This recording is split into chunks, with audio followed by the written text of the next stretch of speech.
Yeah, hey guys, welcome back to another Collingwood review. Yeah, shortly after my live stream ended, and yeah, what a win by the Pies. My laptop's playing up. Sorry, so I'll be filming it on my phone today.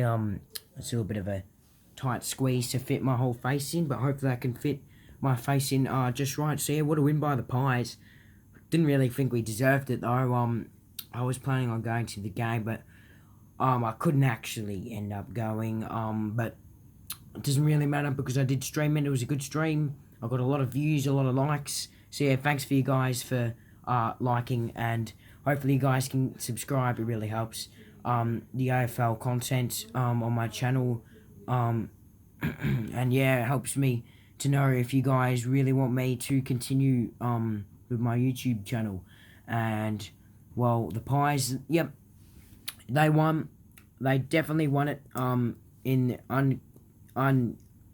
unconvincing fashion yet again this season. That adds to the Gold Coast, Carlton and Hawthorn game this season where we managed to lose. We managed to win, sorry, but we didn't really deserve to win. Some very, very big problems in the middle and defensively in the game. Our forward line didn't really look very good for 3/4 of that game. We just looked a little bit lackluster, and yeah, we just couldn't really figure out what to do in the middle. And Taylor Adams, he very, very much had a big last quarter, and I think we kicked 5 or 6 at least goals in that second half. It was a very, very good last quarter.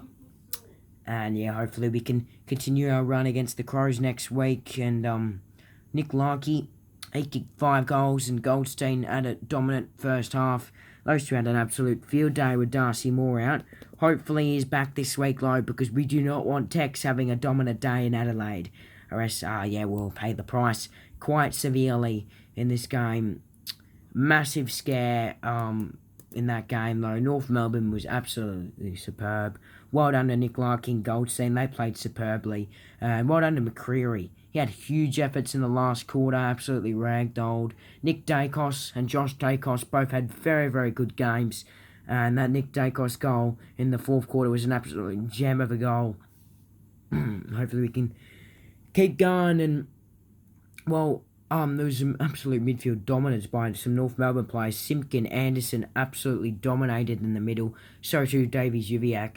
And Ben Mackay had absolute dominance in defence, taking heaps of intercept marks. Nick Larkin and Goldstein were also very good up forward for North, like I said. And Jamie Elliott was probably our best forward, even though he didn't kick much. Jamie Elliott, he was also very, very dangerous for us. He only kicked the 2 goals, but Darcy Cameron did kick 3 for us. He was very good, and Stevenson was injured in the game. I thought his game was a little bit annoying, to be honest. Like, he was quite annoying for us in this game, and against his former team. There's a lot of spice with him and McCreary early on, but yeah, they managed to hold up pretty well. Jack Crisp's second half was good. I wanted him to bounce back from that pretty bad first half, and he did, because he definitely did not have a good second half. Indeed, very, very poor from him. But yeah, I thought it was a pretty good effort by most of the boys to come out and do that very, very well. And very, very soon, actually, the Suns are going to be taking on the Tigers. I probably actually won't be able to watch that game, but yeah, we'll just have to wait and see. Luke Davies-Ziviak and Jed Anderson had absolute field days on us. Absolutely massive. Also, I want to give a shout out to the goal kickers, Jack Ginnivan and Cy Bottom. They never gave up throughout the game as well. Very, very nice. Now, I want to talk about the stats next. The stats. So, disposals, we were not really getting much disposals all day, and inside 50s were completely outclassed, and we managed to get some in the fourth quarter. The disposal efficiency was 100% North. The efficiency inside forward 50, I felt like North should have been more up at 3/4 time. They only kicked the 2 behinds in the last quarter, so technically, when you're that inconsistent and when you're North Melbourne, that's really what probably let them down. I thought the free kicks early on were pretty annoying and frustrating, but eased in a bit in the second half, and I feel like Darcy Cameron's second half was also good. We needed a big response from him, and we got it, and he was the one that really lifted us over the line.